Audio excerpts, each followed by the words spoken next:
تمہیں اپنے رب پر کامل یقین رکھنا ہے۔ آپ جانتے ہو کامل یقین کسے کہتے ہیں اور یہ کیسے کیا جاتا ہے۔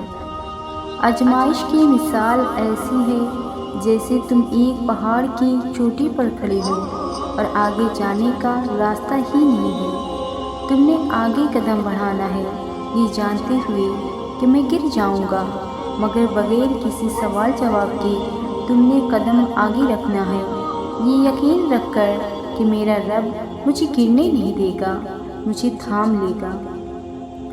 کامل یقین اسے کہتے ہیں جب تمہارے حالات، تمہارے دل اور یقین برعکس ہو، یعنی تم سخت ترین آزمائش میں ہو اور دل کہہ رہا ہو میرا اللہ مجھے اس سے بھی باہر نکال لے گا۔ ان منزلوں پر خوش ہو جاؤ جو اللہ نے تمہارے لیے چنی ہے، پھر وہ تمہیں ان منزلوں تک خود ہی لے جائے گا جن تک تم پہنچنا چاہتے ہو۔ تمہارا یقین اور تمہاری دعائیں ہی تمہارا مقدر ہوتی ہیں۔ پھر کیسے مایوسی اس سے، وہ جو رات کو دن میں بدلنے میں قادر ہے، وہ تمہارے دلوں کی الجھی ہوئی ڈور کو سلجھانے پر بھی قادر ہے۔ وہ تمہاری بکھری ہوئی سانسوں کو سمیٹ دے گا اور تمہیں سکون بخش دے گا۔ وجہ کتنی ہی بڑی کیوں نہ ہو، تمہارے اللہ کی حکمت سے بڑھ کر نہیں ہو سکتی، اور اللہ کے سوا کوئی معبود نہیں، اور بے شک اللہ ہی غالب ہے اور صاحب حکمت والا۔ تمہیں کوئی حق نہیں، اپنی جان لو، یہ اختیار صرف اللہ کو ہے۔ بے شک اللہ ہی زندہ کرنے والا ہے اور موت دینے والا ہے۔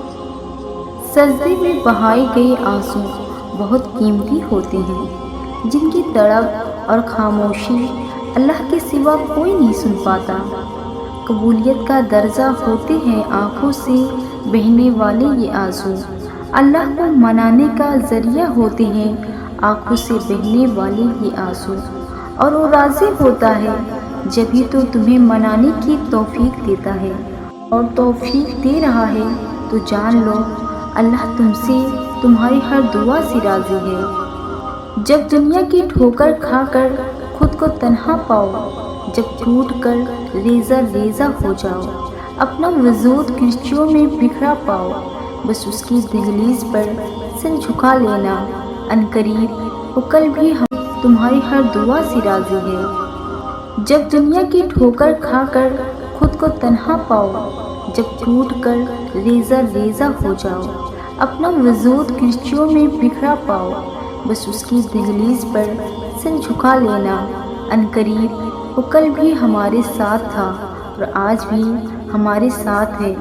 تمہارے رب نے تم کو ہرگز نہیں چھوڑا اور نہ وہ ناراض ہوا۔ وہ آزمائش میں ڈالتا ہی تمہیں یہ یقین دلانے کے لیے ہے کہ تمہارا کوئی نہیں ہے اس ذات کے سوا۔ وہی ہوتا ہے جب کوئی نہیں ہوتا، وہی سنتا ہے جب کوئی نہیں سنتا۔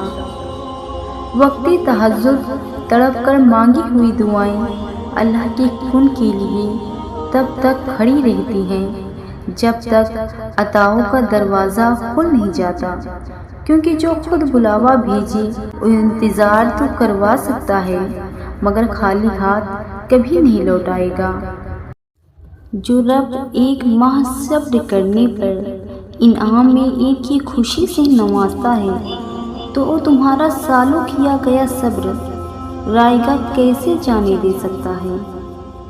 جب تعلق رب سے جڑ جائے تو دل کے حالات بدل جاتے ہیں، اور یہی وہ مقام ہوتا ہے جب دعائیں قبول کر لی جاتی ہیں۔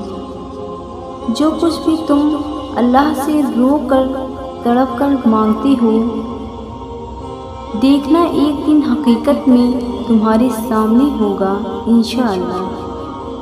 دل مشکل میں ڈوبا ہو، سوچ فکروں میں الجھی ہو تو اللہ سے دعا کرنا اور اتنا توکل ضرور کرنا کہ وہ رب تمہاری تمام دعاؤں کو دھیان سے سنتا ہے اور جواب بھی دیتا ہے۔